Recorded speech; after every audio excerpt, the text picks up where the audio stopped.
Bienvenidos al primer video de este canal creado especialmente para los cinéfilos. En este espacio aprenderemos un poco más sobre una vanguardia en el cine llamada Blaxplosion. Yo soy Carla. Y yo, Mariana. Y esto es Cine en Comunicación.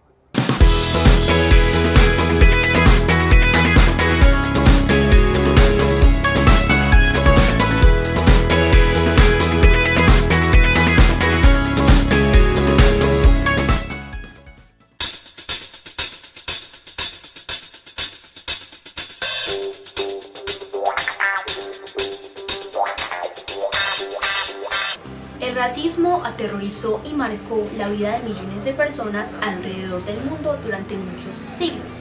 Específicamente en Estados Unidos, las leyes postulaban que tanto negros como blancos eran iguales.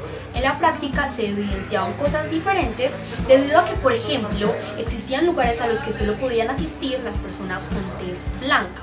Todo esto avalado gracias a una ley que tenía Jim Crow, que postulaba la siguiente frase. Decía: separados pero iguales.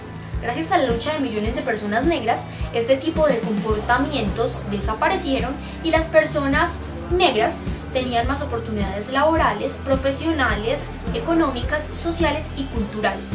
Pero Carla, ¿qué tiene que ver todo esto con el cine?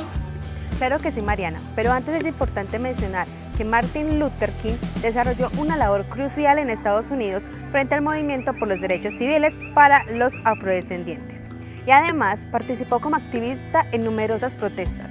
Mientras esto sucedía, en 1960 aproximadamente, la industria del cine sufría crisis económicas que la llevaron a una reestructuración de sus procesos. Allá aparecen nuevas generaciones de cineastas y se promulga a gran escala el cine de clase B o de bajo presupuesto. Y comenzaron a actuar personas negras. Esta década dorada del cine afroamericano es el fruto del crecimiento tanto del público como de las personas que querían actuar en el cine negro. Sucedía que antes de 1950 las películas para negros solo las veían las personas de esta misma tez. Y a partir de 1950 comenzaron a tener un poquito más de protagonismo en el cine, pero no hacían papeles importantes. Y de ser un papel como trascendental, siempre era alguien negativo, alguien vándalo, drogadicto. Siempre los papeles iban mucho a lo negativo, a mostrar el lado negativo de los afroamericanos. Y sí se presentaba la denuncia de racismo dentro del cine, pero siempre el papel heroico se lo llevó una persona blanca. Lo que los negros querían era tener contextos como los blancos, pero actuados o representados por personas negras. Una década más tarde, los movimientos sociales de los negros, capitaneados primero por los Black Powers y a mediados de la década de 1960 por los Black Panthers, Panteras Negras, fueron generando un hervidero cultural que se convertiría en el caldo del cultivo del Blaxplosion. Pero, ¿a qué nos recuerda ese término de Black Panthers? Así es. Si bien se trata de una película de superhéroes, hoy existen personas que consideran que Black Panther es la película que representa al Blaxplosion en 2021, guiados principalmente por el movimiento Black Lives Matter surgido en 2013. ¿Ustedes qué opinan? En fin, continuemos, Mariana. Claro que sí, Carla. Solo hasta 1971 se comenzó a ver una pequeña luz en el camino debido a que este año fue denominado el Año Internacional de la Lucha contra el Racismo y la Discriminación Racial, lo que agudizó este tema de racismo alrededor del mundo y se enlaza directamente con la llegada del Blaxploitation. Según la Real Academia Española, el racismo es considerado la exacerbación del sentido racial de un grupo étnico que suele motivar la discriminación o persecución de otro u otros con los que convive. Quienes lo padecen o padecían hacia las personas de color, con el Blaxploitation tuvieron que asimilar verlos actuando incluso en la gran pantalla. ¿Qué te parece, Mariana, si hablamos un poco más sobre esta vanguardia en el cine? Bueno, para contextualizarnos, el Blaxploitation o el cine de explotación negra fue un movimiento cinematográfico que tuvo lugar en los Estados Unidos y a principios de los años 1970 con la comunidad afroamericana como protagonista principal y que consiguió un boom de cine negro con bandas sonoras de conocidos artistas de la época. La escena clásica del Blaxploitation es la persecución de coches por la ciudad con música funk de fondo. Este tipo de cine nació en medio del gran éxito del cine de explotación y tenía como audiencia potencial público de raza negra de entorno urbano, aumentando las características generales de varios subgéneros de explotación, como el sex explosion, el stoner, el shock explosion, etc. De hecho, tal palabra resulta de unir los vocablos black, negro y explosion de explotación. Interesante, ¿no? Y eso no es todo, Carla. Sucede que las personas querían encontrar en la pantalla grande un referente con quien se pudiesen identificar, lo que incrementaría el orgullo negro. De una u otra forma, lo negativo de este movimiento es que todo se comenzó a tergiversar y los títulos fueron muy sensacionalistas, lo que aludía directamente a la drogadicción, a la violencia, al vandalismo, a la promiscuidad de quienes eran protagonistas en este tipo de filmes negros.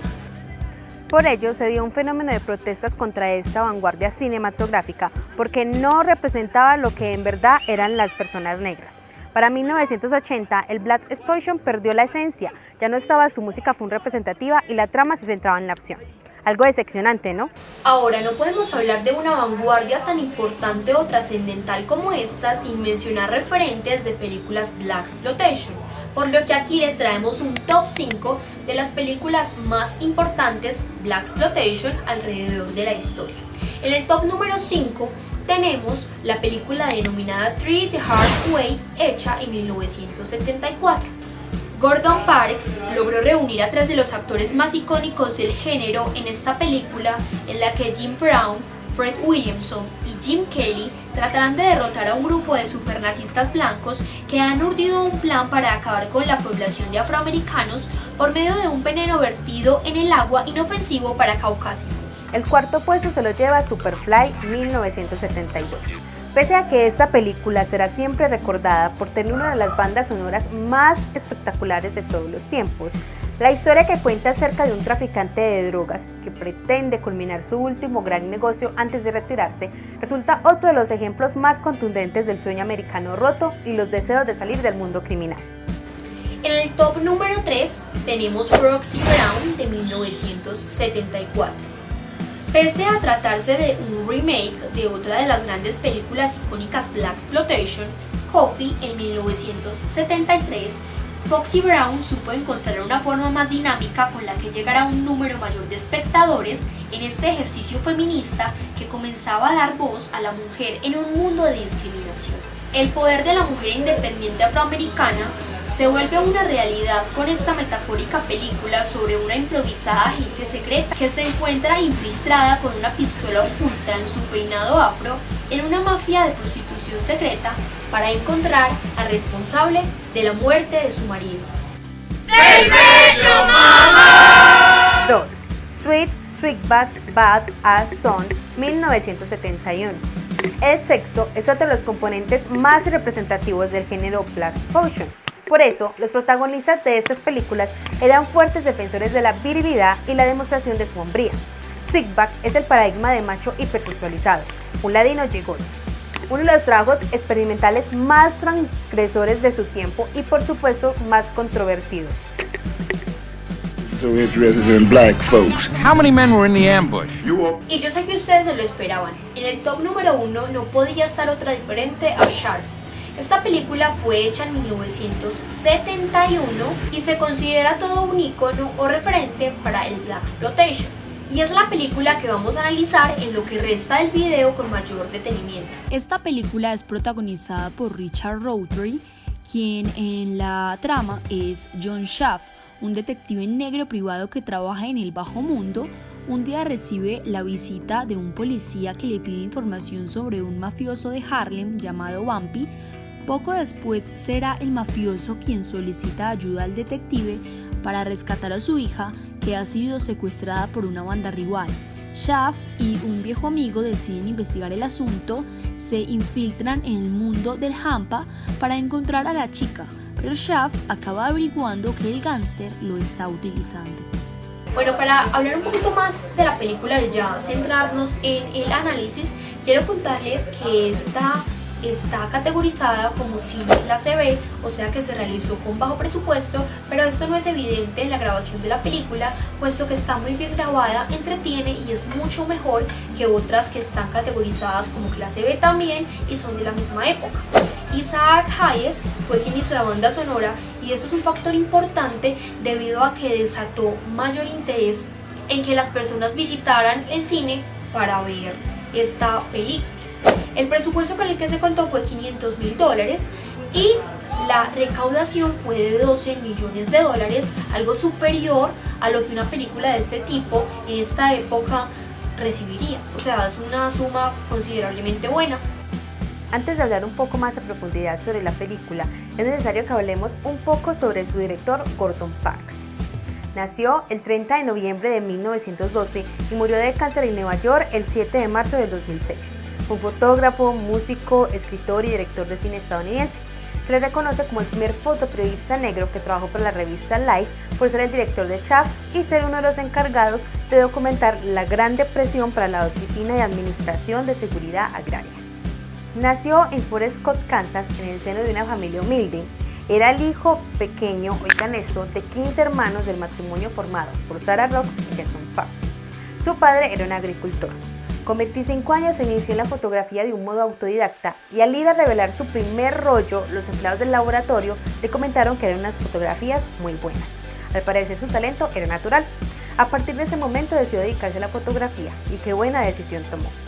En 1969 dirigió, produjo, escribió el guión y la música de la película The Learning Tree, El árbol de la sabiduría, que estaba basada en una novela suya. Posteriormente dirigió Shaft vuelve a Harlem y Let Bailey. Fue el primer director negro que realizó una película en los estudios de Hollywood. Además, en sus historias policíacas fue la primera vez que el principal era un inspector negro. Les voy a hablar un poquito acerca de los atributos de John Shaft o una pequeña descripción de él. Bueno, él era un hombre hábil, carismático, un hombre muy centrado en lo suyo, no le gustaba tanto trabajar con las personas blancas. Si bien él recibía racismo por parte de los negros, él también se mantenía en su zona de confort y tampoco era que amara a las personas blancas. Era un poquito caricativo, pues sí, porque en una de las escenas él le da dinero a una persona por dejarlo estar un tiempo en su posada a cambio de un favor, le paga a la señora por el favor. Es buen negociador, no le come cuento a nadie, es contestatario, es puesto en su sitio, es una persona que de verdad está segura de sí misma y es algo que la película refleja y representa completamente bien. Aunque a veces es conflictivo y logra ser un poco testarudo, al final es un muy buen tipo. Además, Bambi Jonas es algo así como el antagonista, debido a que es un hombre manipulador que pretende tener el control sobre todo. Eso lo convierte además en un hombre mentiroso y desconfiado. Es uno de los mayores mafiosos de Harlem. Sin embargo, logró notar que haría todo por su familia, en este caso por su hija. Pero también haría todo por destacar entre todos los mafiosos y más si estos son blancos. Bueno, a partir de ahora lo que ustedes van a escuchar es aspectos que analizamos Carla y yo y que concluimos a partir del cine Blaxploitation, específicamente en la película Shaft. Bueno, la idea temática de la película es mafia, drogas y la constante guerra entre negros y blancos. La imagen llave sucede en el momento en que se compara a Charles con un bolígrafo de color negro y le dicen, mira, que tú no eres tan negro, a lo que él responde, y tú no eres tan blanco, señalando una taza de color blanco. Por la negra minoría. Oh, vamos, Shaft, ¿qué importancia tiene el color? ¿Eh? Usted no es tan negro. Y usted no es tan blanco, muchacho. El detonante de la película es la llamada que Bambi le hizo a Shaft. El plot point 1 es el enfrentamiento cuando busca a su viejo amigo para que le ayude con el caso. La plot point 2 podríamos considerarla cuando Shaft se entera que Bambi lo manipuló. La crisis es cuando lo hieren. Y pues sin duda alguna, el clímax es el rescate de la hija de Bambi, Marcy. Los colores son fríos. tanto en la vestimenta de las personas como en las locaciones y la imagen en sí. De hecho, en una canción se mostró el color rojo y era muy sencillo notar la diferencia entre las escenas, lo que permite concluir que los colores son dignos de la época y también del contexto de la película. Los colores que John usa son el negro y el café, este último expresando la seguridad y el equilibrio característicos del personaje. Revela además que es un hombre con experiencia. Los demás personajes usan colores fríos que contrastan con el color gris de los barrios afroamericanos. Cambié de locación con intención de hablar de temas más técnicos. Les voy a hablar un poquito acerca de la manera en la que se usaban los recursos narrativos en la película. Por ejemplo, la película usaba planos de detalle, planos medios, primerísimo plano, plano multiescala y plano general para que los espectadores se contextualicen respecto a las locaciones. Además, y teniendo en cuenta la categoría del cine, se usaban pocas cámaras, lo que hace entender que las herramientas que se utilizaban eran zoom in, zoom out y quizá algunos paneos. Usaban la salida de cámara para hacer transiciones entre escenas y establecer que el personaje caminaba en calle aproximándose a su destino. Cabe destacar que en una de las escenas se usa la cuarta pared para aludir que el protagonista recuperaba la conciencia de a poco, incluyendo de una u otra forma al espectador.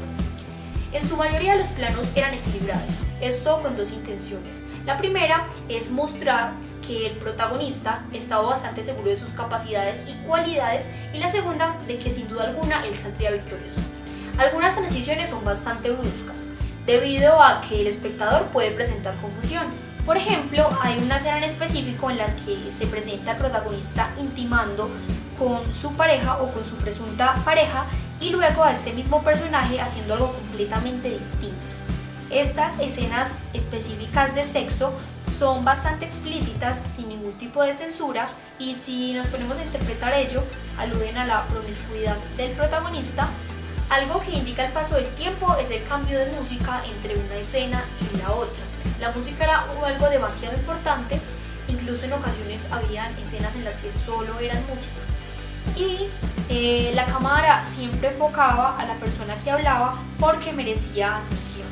La música es un elemento indispensable debido a que se creó una banda sonora solo para la película, la cual se volvió famosa durante y después de Shaft. Contiene un álbum doble de Isaiah Hayes publicado por el sello Stax, formado mayoritariamente por temas instrumentales compuestos por Hayes como ambientación para las escenas de la película. Tiene tres canciones vocables: Soul By, Do You Think y Ten for That. El disco y el hit alcanzaron un gran éxito comercial y de crítica, y es probablemente el trabajo más reconocido del artista, así como el disco más vendido por Stax. Un dato curioso e interesante es que Isaac aceptó componer la banda sonora si se le permitía ser el detective negro. Gordon Parks accedió y al momento de ejecutar lo prometido, él no cumplió con el trato. La música era altamente importante. Por ejemplo, hay escenas que tienen ausencia de diálogo y solo la música las llena. El escenario es Estados Unidos, 1971, el barrio es Harlem, las calles eran marginales y las residencias de las personas estaban en poco óptimas condiciones, excepto la casa de Shaft. Él tenía bienes materiales, lo que nos permite observar que su trabajo era muy bien remunerado. Se mostraba también su oficina como investigador privado y nunca llegaron a mostrar como sitios muy grandes, como escenarios muy grandes. Y sí era muy importante y representativo el cinema de este sitio. Si bien para esta época negros y blancos tenían los mismos derechos, podemos observar en esta película cómo los negros seguían asociándose con la pobreza. Veamos.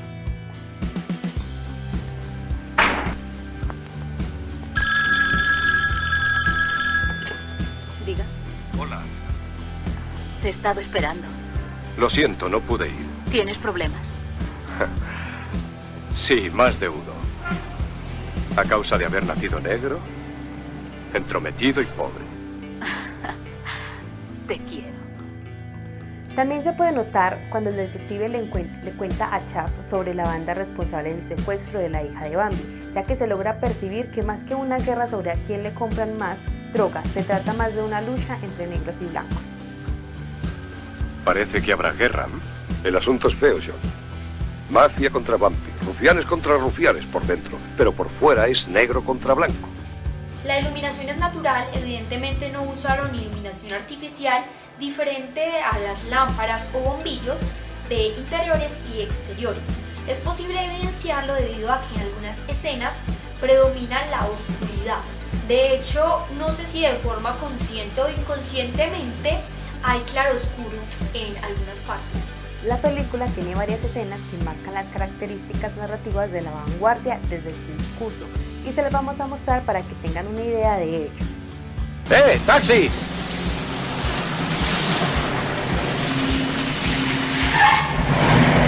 ¿Qué le pasa? Maldito blanco. No para mí. No puedo acudir a la policía. Por eso me busca a mí. El detective negro. Sí, quiero que sea usted porque es un detective negro y quiero que sea usted porque tiene su otro pie en el abrevadero de los blancos. Esto ocurre debido a que en todas ellas se reafirma el movimiento negro desde muchos enfoques. Se promulga el Plus Closure. Ahora, si hablamos de características estéticas, la vanguardia se caracterizaba por mostrar el vestuario de los personajes como algo importante y en esta película es algo muy representativo. Sus colores monocromáticos pero muy auténticos. La ambientación es muy de la época, podemos ver los autos, los teléfonos, los televisores, todo responde a esta temporalidad.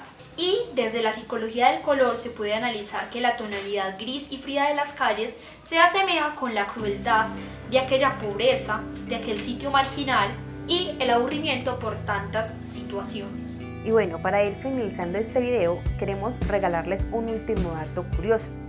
En el año 2000 se grabó una película que sería como la secuela de la de 1971. En ella hay un detective negro que investiga el asesinato de un hombre negro por racismo. Carla, sí. Y de hecho, en Netflix hay una película que se lanzó en 2019. El protagonista también es Shaft. Es el mismo personaje de la película del 2000, pero la trama es completamente diferente. Se habla de un padre que no vio crecer a su hijo por la vida que llevaba, tan conflictiva. Las dos últimas películas aparece el viejo Shaft. En la del 2000 como si fuera el tío del Shaft del 2000, pero en la del 2019 nos vamos a dar cuenta que en realidad John Shaft de 1971 es el papá de Shaft del 2000. Por consiguiente, eso lo convierte en el abuelo del Shaft del 2019.